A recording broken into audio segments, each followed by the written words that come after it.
Chapter 1, Introduction to Information Technology. This chapter starts out by talking about how computers are everywhere. Start by asking yourself, how has the digital revolution changed communication? How do we communicate differently today than perhaps you would communicate or your parents would have communicated years ago? Even just how you communicated, say, 3-4 years ago.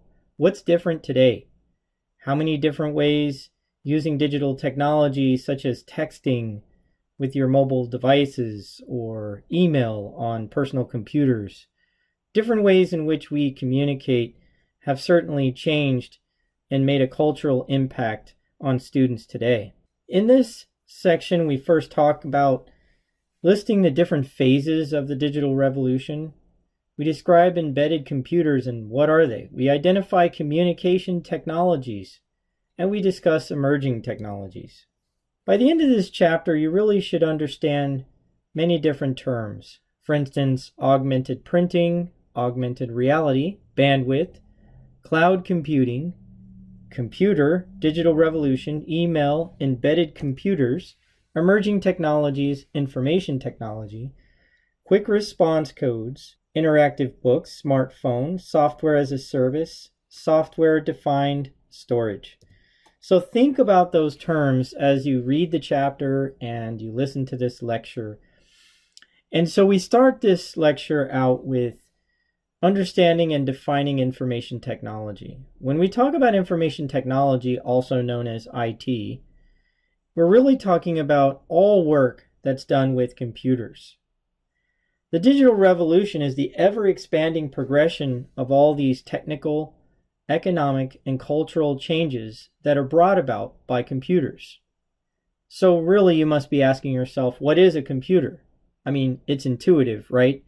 We think we know what a computer is. We use laptops, we use personal computers, we use handheld devices such as your mobile phone. Well, really, a computer is just a device that handles input. It processes information known as data, and then it stores that information. After doing that, it produces some sort of output according to a set of stored instructions. Really, what does that mean? So if you're looking at your mobile device and you're holding it in your hand, and you open up an application or an app, such as Facebook or Twitter or Instagram, Snapchat, the first thing you do when you open the application is you interact with it in some way. So you touch on an option on the app. When you do that, you either take a photograph, you record a video, you type something with the keyboard on your mobile phone. Then it begins to process that data. It receives the input, it processes it. Now, when you put that information, such as when you record that video, that data needs to go somewhere. So is it stored on the device? Is it stored in the cloud? We ask these things as we go through this chapter, and hopefully you'll understand them better. So once all of this data is stored somewhere, the next thing that app would do is, okay, so we've recorded ourselves in a video, we've done some special effects with that video, we want our friends to see it. So the application produces output so that others can see that video that you recorded of yourself. And so the set of instructions, when we talk about what computers execute, is really the programming that someone has created or designed that tells the program what to do. You know, how is it going to store that information? How is it going to retrieve it for your friends? Who are your friends, and how does that app know that those are your friends? So this is really a big part of understanding the digital revolution. We really need to start at its most primitive definitions. The first phase of the digital revolution can be characterized by the use of giant computing machines. Computers really started back in the 1940s and went through a great deal of transformation all the way through the 1960s. These were massive room-sized computers. And they were really sort of worked in isolation. So there were ways in which you could interact with them. Eventually, there was the means of interacting with them through what was called dumb terminals. So these computers weren't networked, and we'll talk more about that term networked later. But you'd have these massive computers, and they were doing all of this interesting stuff, calculating information, calculating numbers, and people interacted with them through all kinds of switches. And they looked a lot like this image here. Now, this image is of a programmer.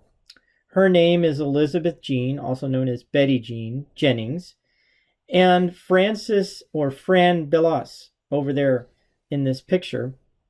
And they're preparing for the public unveiling of the ENIAC. The ENIAC was the first electronic digital computer. If you look into this a little bit more, it was really the first programmable electronic general purpose digital computer.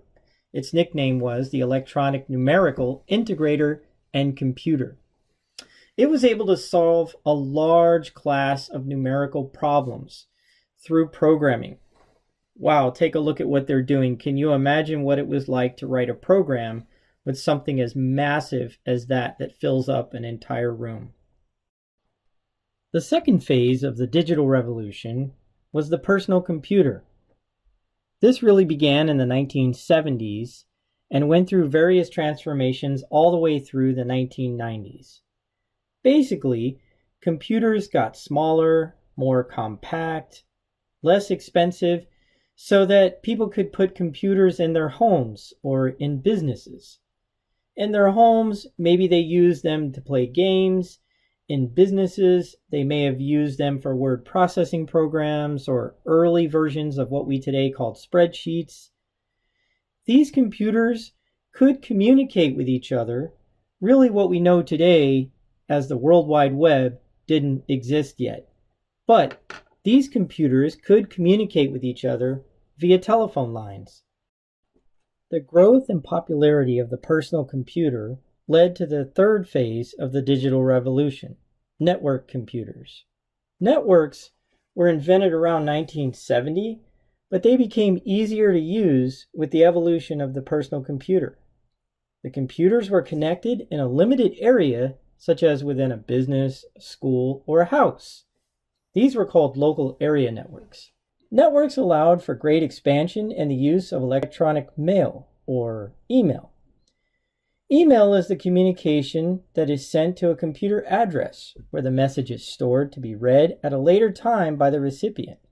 Email became popular in the general public through companies such as AOL and CompuServe. The Internet began as a project in the 1960s called ARPANET. This project was funded by the U.S. Department of Defense and produced a network of computers for efficient transmission of data between different geographic locations. The network is known as the Wide Area Network. It was connected to the National Science Foundation network in 1990. And in 1995, the last restrictions on its commercial use were eliminated. The World Wide Web, or the web, is a part of the Internet. It was conceived and developed by Sir Tim Berners-Lee. In 1991, it was launched as a means to really create an easy way to find and read documents. At the beginning, the web was one page on the website, and then it grew slowly, first staying very small and then containing a few more pages and documents. And today, the web extends all over the world and contains trillions of pages and documents. Today, most students are familiar with mobile computing devices, such as your smartphone, your iPhone, your Android phone. Well, handheld devices are not only cell phones, but they're also tablets, e-readers, global positioning system devices.